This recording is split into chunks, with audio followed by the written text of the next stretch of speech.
Bismillahirrahmanirrahim. Assalamualaikum warahmatullahi wabarakatuh. Jumpa lagi dengan Literat Channel. Channelnya orang yang mau melek.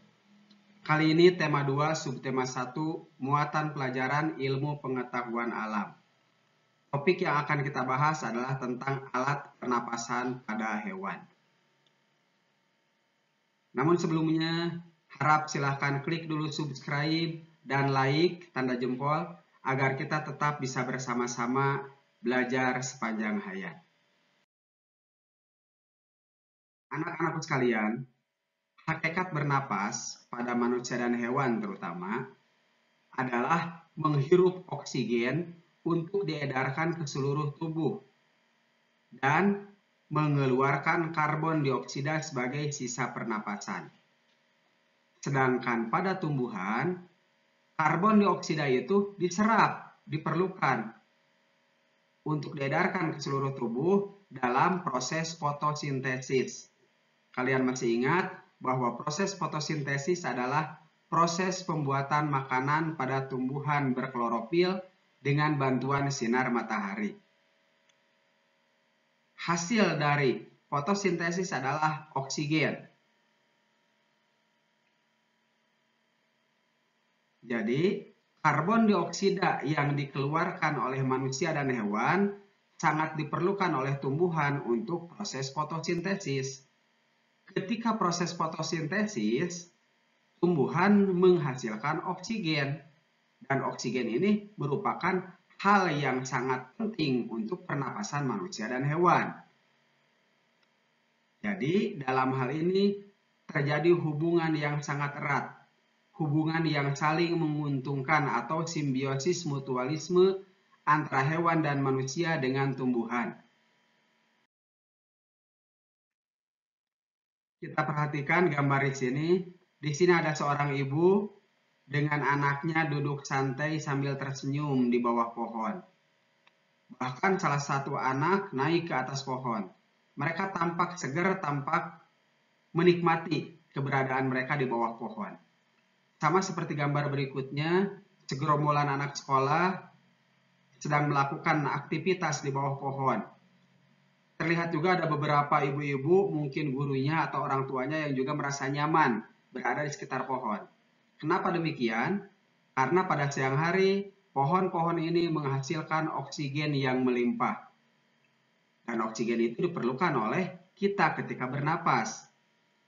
Untuk itu, marilah kita tetap sadar, sama-sama rajin untuk menghijaukan halaman kita, menghijaukan kampung kita dengan memelihara tanaman-tanaman yang rindang.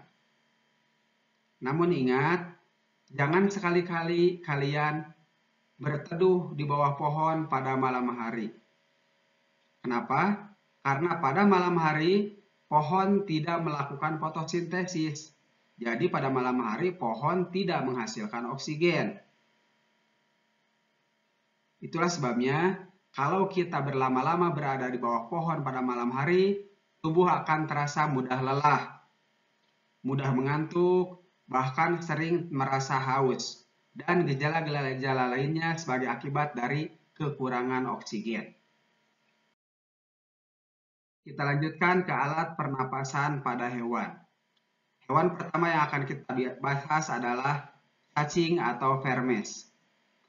Ini cacing dan ini penampang cacing. Di bawah kulitnya itu ada pembuluh-pembuluh kapiler. Cacing bernapas dengan kulit, sehingga kulitnya harus tetap terjaga lembab agar lubang-lubang tempat bernapasnya cacing itu terasa kenyal dan mudah keluar masuk udara. Udara masuk adalah oksigen yang diperlukan. Oksigen nanti akan diedarkan oleh darah. Darah pada cacing itu mengandung hemoglobin. Dan hemoglobin ini adalah zat yang dapat mengikat oksigen. Jadi oksigen terikat oleh hemoglobin yang ada dalam darah itu untuk diedarkan ke seluruh tubuh. Ketika pulangnya, darah cacing itu membawa karbon dioksida atau gas yang tidak diperlukan sebagai sisa pernapasan untuk dikeluarkan melalui kulit juga. Jadi udara yang bersih masuk, diedarkan ke seluruh tubuh. Udara kotor dikeluarkan melalui kulit juga. Kita lanjutkan ke hewan berikutnya, yaitu serangga atau insekta. Serangga bernapas dengan trakea. Trakea ini semacam garis-garis, grenet-grenet kalau kata orang Sunda, di tubuhnya. Nah, pada trakea ini terdapat lubang-lubang kecil yang disebut spirakel. Udara masuk melalui spirakel ini, melalui lubang-lubang kecil ini. Setelah masuk ke dalam spirakel, nanti oleh trakeola atau cabang-cabang trakea diedarkan ke seluruh tubuh. Sisanya yaitu karbon dioksida akan dikeluarkan lagi melalui spirakel ini. Jadi prosesnya masuk melalui spirakel, diedarkan ke seluruh tubuh, dan gas yang tersisa alias karbon dioksida dikeluarkan melalui spirakel juga.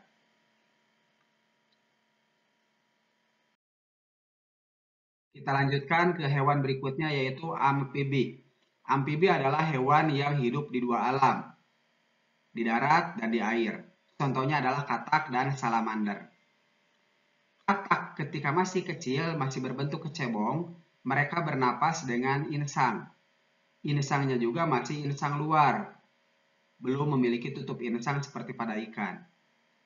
Nah, setelah dewasa, katak itu bisa bernapas dengan paru-paru ketika mereka berada di darat. Dan ketika mereka masuk ke air, mereka bernapas dengan menggunakan kulitnya. Itulah sebabnya kulit katak sama dengan kulit cacing harus tetap lembab agar lubang-lubang pernapasannya terpelihara dengan baik. Lalu bagaimana dengan pernapasan pada ikan yang juga sama-sama menggunakan insang seperti kecebong? Nah, insang pada ikan letaknya di pinggir, di bawah mata, di belakang mulut, di kiri kanan. Di sana ada tutup yang suka terbuka dan tertutup. Prosesnya, ketika mulut ikan terbuka, air akan masuk. Tentu saja di dalam air itu diantaranya mengandung oksigen.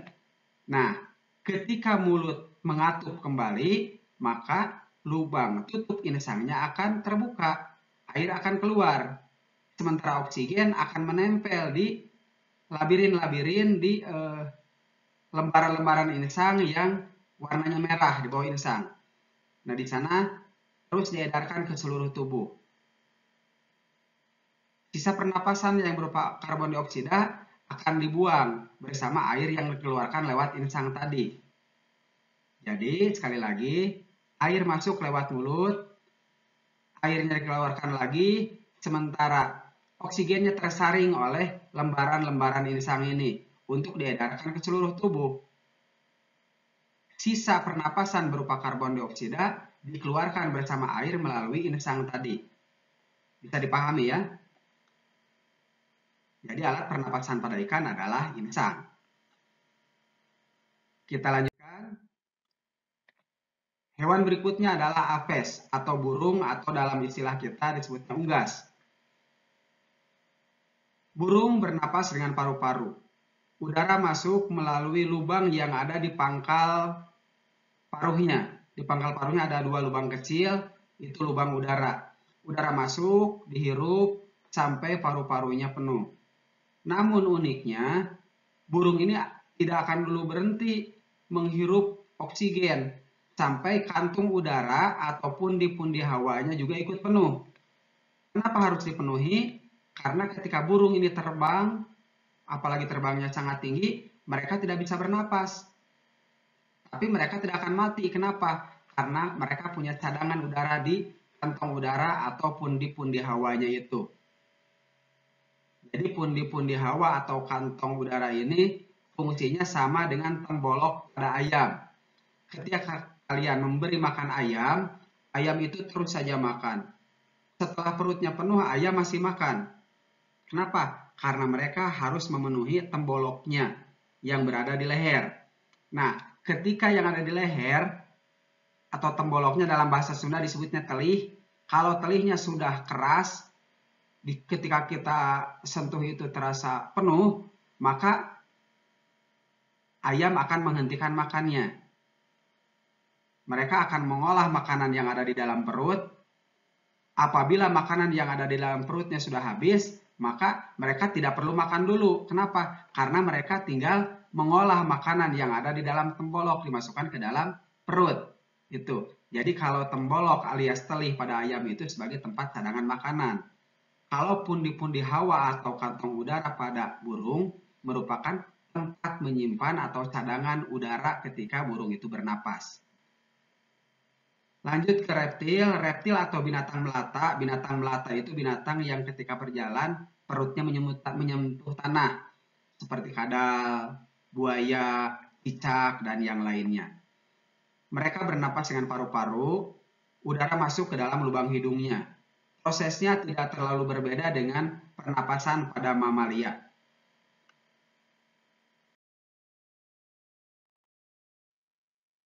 Pada dasarnya mamalia terdiri atas dua jenis, yaitu ada mamalia darat dan mamalia air.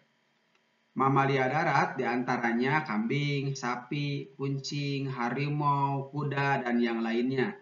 Sementara mamalia air diantaranya adalah paus, lumba-lumba, dan duyung.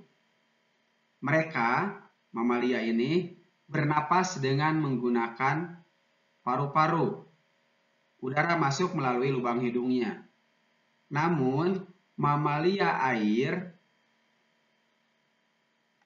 dilengkapi dengan katup, sehingga ketika mereka berada di dalam air, air tidak bisa masuk ke dalam mulutnya, tidak masuk ke dalam hidungnya, tidak masuk ke dalam tubuhnya. Kenapa? Karena tertutup oleh katup.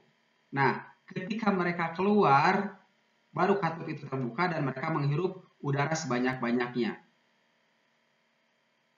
Bisa dipahami ya? Baik, itu saja yang dapat Bapak sampaikan kali ini. Lebih dan kurangnya mohon maaf. Tetap semangat belajar sepanjang hayat. Wassalamualaikum warahmatullahi wabarakatuh.